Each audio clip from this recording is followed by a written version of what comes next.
Assalamu alaikum everyone. I am Asma Afaq, final year student of Master in Audiology and Speech Pathology from University of Karachi. My research topic is challenges and issues of intellectual disabilities. Intellectual disabilities, once called mental retardation, is characterized by below average intelligence or mental ability and lack of skills necessary for day-to-day living.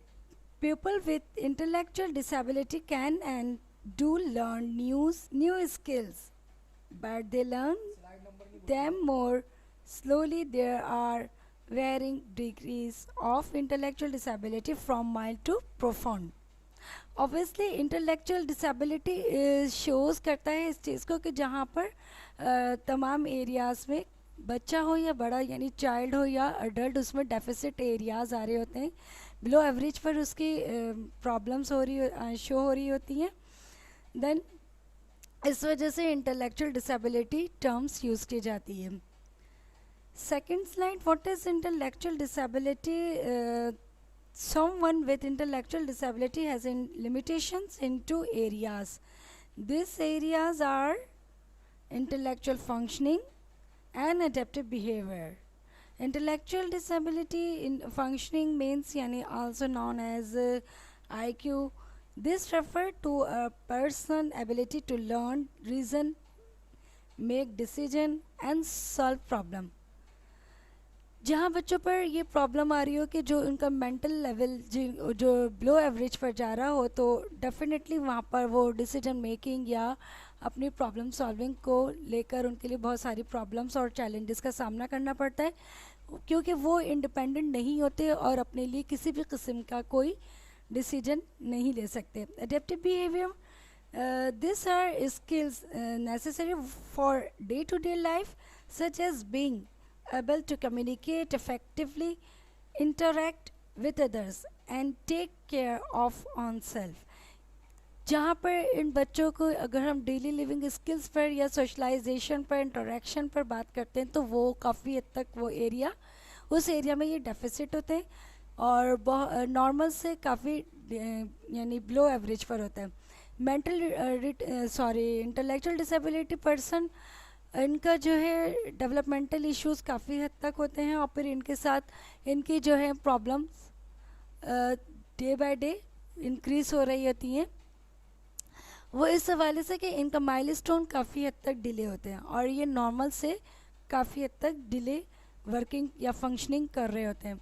Brain में dysfunctioning की वजह से ये problem आ रही होती है. Third, मेरी जो स्लाइड से बैकग्राउंड स्टडीज़ में हमारा ये सारा ये कवर हो गया कि हमने जो इंटेलेक्चुअल डिसेबिलिटी के हवाले से उनकी फंक्शन और अडेप्टिव बिहेवियर के बारे में बताया कि जहाँ पर सेल्फ हेल्प स्किल्स इफेक्टिव हो रही होती है तो वो डेफिनेटली उनके लिए प्रॉब्लम क्रिएट करता है कि क्योंकि वो सेल्फ डिपेंडेंट नहीं होते, उनकी अपनी लाइफ बहुत ज़्यादा मुतासिर होती है, वो दूसरों पर डिपेंड कर रहे होते हैं. स्पेशली उस वक्त जिस वक्त उनके लिए ये प्रॉब्लम हो रहा होता है कि उनकी जो पर्सनल स्किल्स हैं, लाइक आप जैसे ये कह लें कि वॉकिंग है, ड्रेसिंग है, ईटिंग है, वॉशिंग है, टॉयलेट ट्रेनिंग है, ये काफ़ी हद तक इफ़ेक्टिव हो रही होती है अकॉर्डिंग टू एज. अगर हम इंटेलेक्चुअल डिसेबिलिटी को डिस्क्राइब कर रहे होते हैं तो उसमें सबसे इम्पॉर्टेंट जो चीज़ है वो ये है कि आप कैटेगरीज़ को प्रिफेयर करें. फर्स्ट प्रायोरिटी जो है उनको कैटेगराइज करना है थ्रू डिग्री लेवल. जब तक आपको डिग्री का नहीं इल्म होगा आप उनको इस लिहाज से उनकी डिसेबिलिटी को सेट नहीं कर सकते. मींस यानी अगर माइल्ड, जैसे इनकी डिग्रीज़ 4 टाइप की डिग्रीज़ पर डिपेंड करते हैं, ये mild, moderate, severe and profound. अगर माइल्ड टू मॉडरेट अगर इस पर सर्वाइव कर रहा है तो डेफिनेटली उसकी कुछ अलग उसको सिनेरियो से गुजरना पड़ता है. जैसे अगर माइल्ड बच्चा है तो हम उसको जो ये करेंगे कि उसको डिफरेंट टेक्निक्स और स्ट्रैटेजी के थ्रू हम उनको काफ़ी हद तक ट्रेन कर सकते हैं. But severe to profound it's not possible कि हम उनको कोई थेरेपी या स्ट्रैटेजी को अप्लाई करके उनको सेट कर सकते हैं, बट वो जस्ट मैनेजेबल और ट्रेंडेबल होते हैं. How well the child can feed और ड्रेस हिमसेल्फ और herself. how well the child is able to communicate with and understand others, and how the child interact with family, friends and other children of the same age. मेरी scope of study जो third मेरी जो अपनी sign and symptoms हैं वो किस तरीके से अपीयर होंगे और हमें कैसे वो नज़र आएंगे या वो किस तरह शो हो रहे होते हैं कि हम उन पर कंसिडर करें कि there are many different sign of intellectual disability in children. Sign में अपीयर ड्यूरिंग इन्फेंसी obviously बिल्कुल, और then may not be noticeable until a child reach school age. ये भी पॉसिबल है. समटाइम पेरेंट्स इसको इग्नोर कर रहे होते हैं और उनको नहीं आइडिया होता, बट ये कि ग्रेजुअली वो इंक्रीज हो रहे होते हैं और स्कूल गोइंग जब होते हैं तो जब भी अपेयर हो रहे होते हैं. It often depends on the severity of the disability. Some of the most common sign of intellectual disability are rolling over, sitting up, crawling or walking late.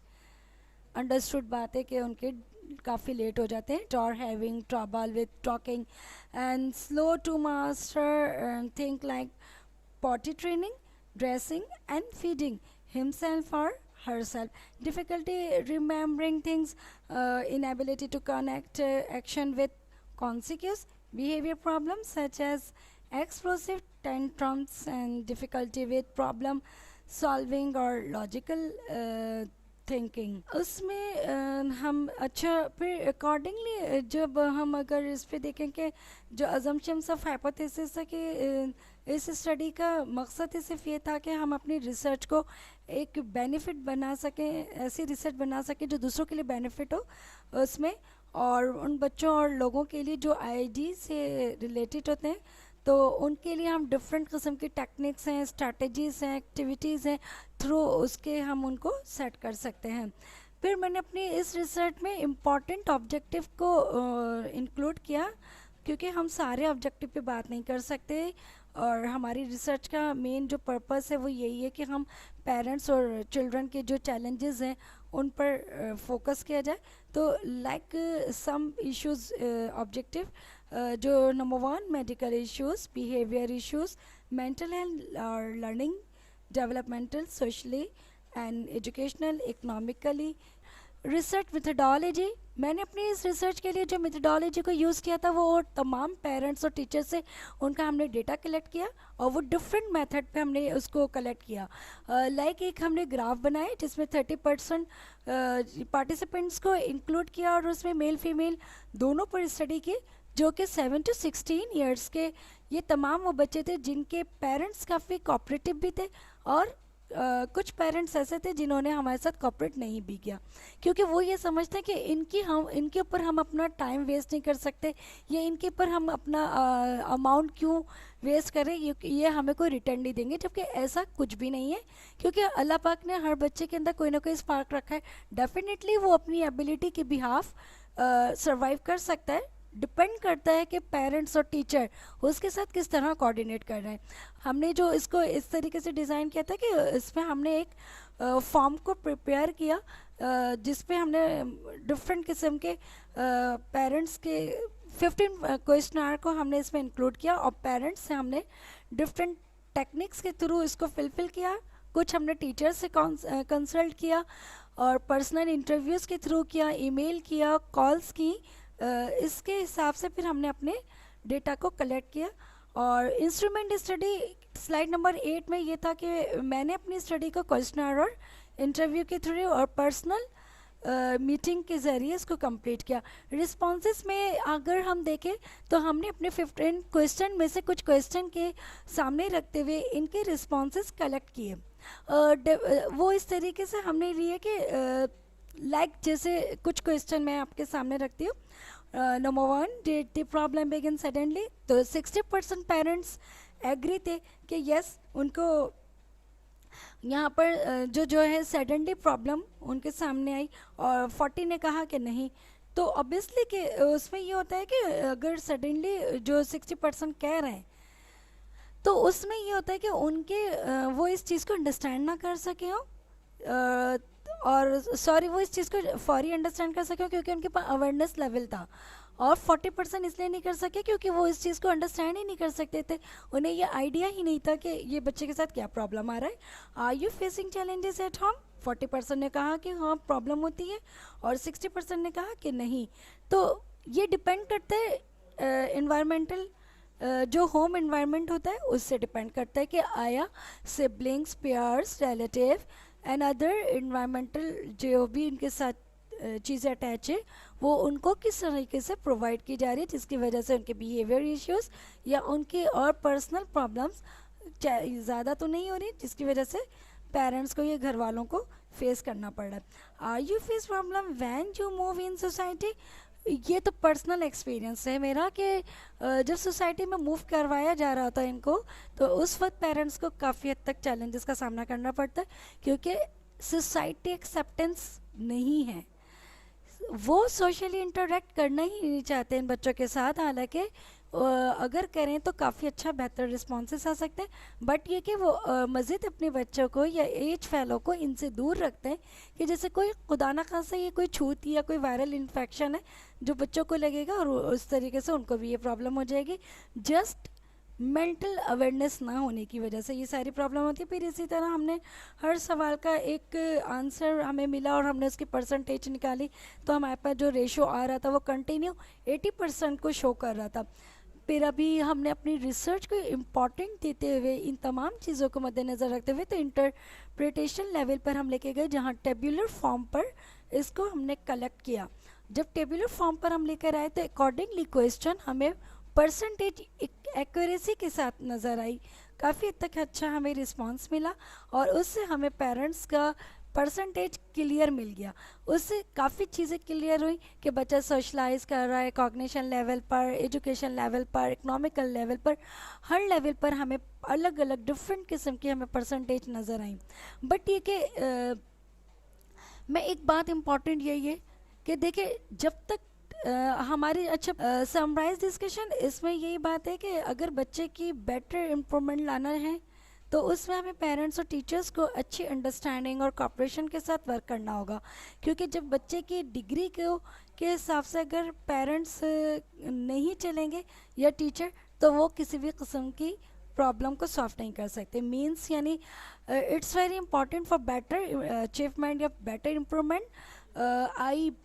IEP individual education plan, it's very important. यहाँ अगर हम कोई teacher इसको prepare नहीं करती तो मैं आपको ये बता दूं कि लिटरली वो इस बच्चे की डिसेबिलिटी को डायग्नोस नहीं कर सकती। आईक्यू टेस्ट के बाद हमें डिग्री के सेट करने के लिए आईपी की बहुत ज़रूरत होती है, उसी के हिसाब से हम उनका पूरा प्लान तैयार करते हैं, अकॉर्डिंगली हम उनको लेके चलते हैं किस तरीके से हमने उनको पेरेंट्स और केयर गिवर्स के साथ काउंसलिंग करनी होती है, उनको किस तरीके से सेटल करना होता है, उन्हें बताना होता है कि बच्चों के साथ हमने किस तरीके से उनकी वर्किंग करनी है, कौन सी स्ट्रैटेजी और कौन सी टेक्निक्स अप्लाई करनी है जिससे बच्चे को ये ईज़िली कन्वीनियंट हो लाइफ के लिए। और सेकंड ये कि देखिए team work it's very important. अगर टीम वर्क नहीं है वहाँ पर देखिए जहाँ पर parents, sibling, pairs, relative, teachers, professional ये सब मिलकर काम नहीं करते तो आपको अच्छा आउटपुट नहीं मिल सकता। इंटेलेक्चुअल डिसेबल बच्चे में प्रोफाउंड और सीवियर जो बच्चे हैं वो ट्रेंडेबल और मैनेजेबल हैं, जबकि माइल्ड टू मॉडरेट को आप डिफरेंट टेक्निक्स के थ्रू उनको उनकी लाइफ में सेट कर सकते हैं।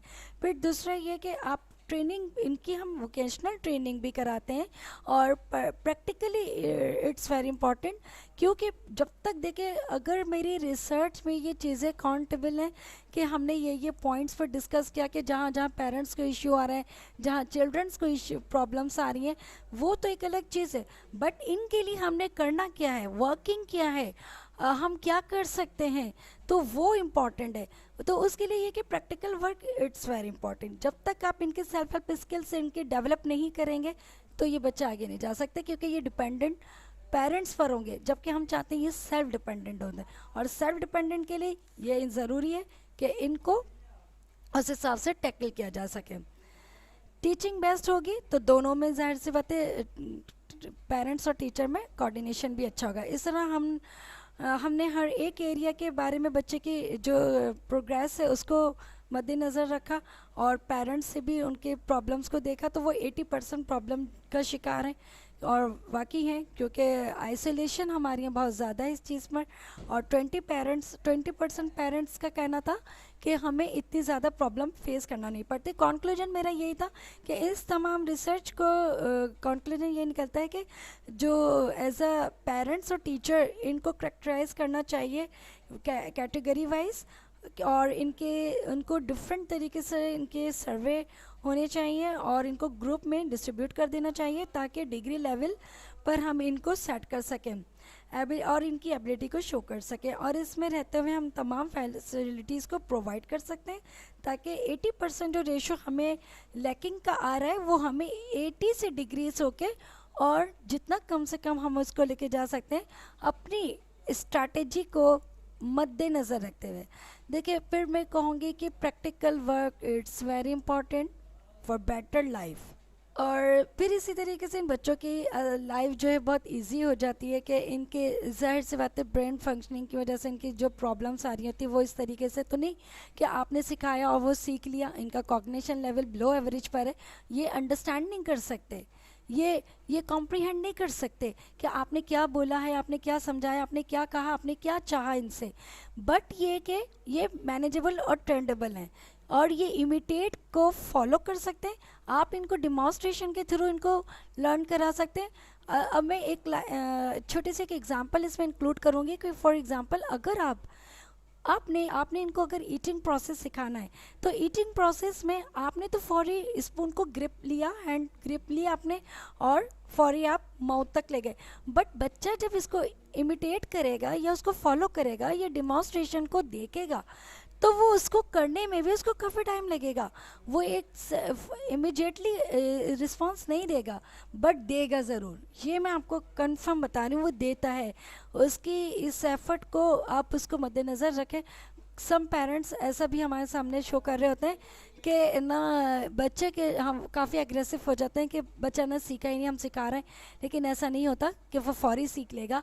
आप थोड़ा पीरियड दें उसके साथ टाइम कंज्यूम करें, तो ये सारी चीज़ें होती हैं।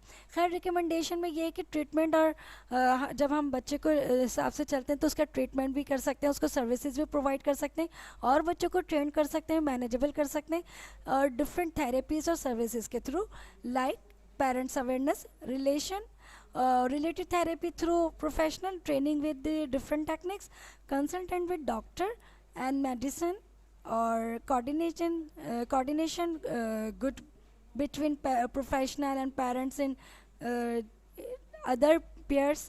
तो ये सारी चीज़ें जो हैं ये इम्पॉर्टेंट है। अच्छा, रिकमेंडेशन फॉर फ्यूचर रिसर्च, तो हमें चाहिए इस रिसर्च के अलावा भी मज़ीद हम रिसर्च तैयार कर सकते हैं, जिसमें पार्टिसिपेंट को हम इंक्रीज़ कर सकते हैं, क्वेश्चनर को भी इंक्रीज़ कर सकते हैं, जिससे हमें डेटा ज़्यादा से ज़्यादा मिलेगा, हमें काफ़ी हद तक इंफॉर्मेशन डिफरेंट आएंगी, क्योंकि हर इंसान अपनी डिफरेंट थिंग्स और थाट्स के हिसाब से परसीव कर रहा होता है और आपको उसका आउटपुट दे रहा होता है। तो बहुत सारी चीज़ें हमारे पास ऐसी होंगी कि हमारे पास नॉलेज आएगी और हम उसको इंक्रीज़ कर सकते हैं। उससे ये होगा कि हम बेहतर से बेहतर रिसर्च बना सकते हैं और मज़ीद इन फ्यूचर जो जितने भी रिसर्चर हैं उनके लिए ये काफ़ी हद तक फुलफिल साबित हो सकती है। रिसर्च जो है दो चीज़ों पे बेस करती है, एक है क्वालिटी और दूसरी है क्वांटिटी। अगर आपकी क्वालिटी और क्वांटिटी बेस्ट होगी तो अच्छी रिसर्च मानी जाएगी और बेस्ट रिसर्चर में आप काउंट होंगे। तो बेहतर यही है कि आप ऐसा काम करें और ऐसा प्रैक्टिकल वर्क लेकर आए जिससे लोगों को फ़ायदा हो और पेरेंट्स के प्रॉब्लम सॉल्व हो सके और हमारी इस रिसर्च से काफ़ी हद तक लोगों की प्रॉब्लम सॉल्व हो सकें। Thank you so much.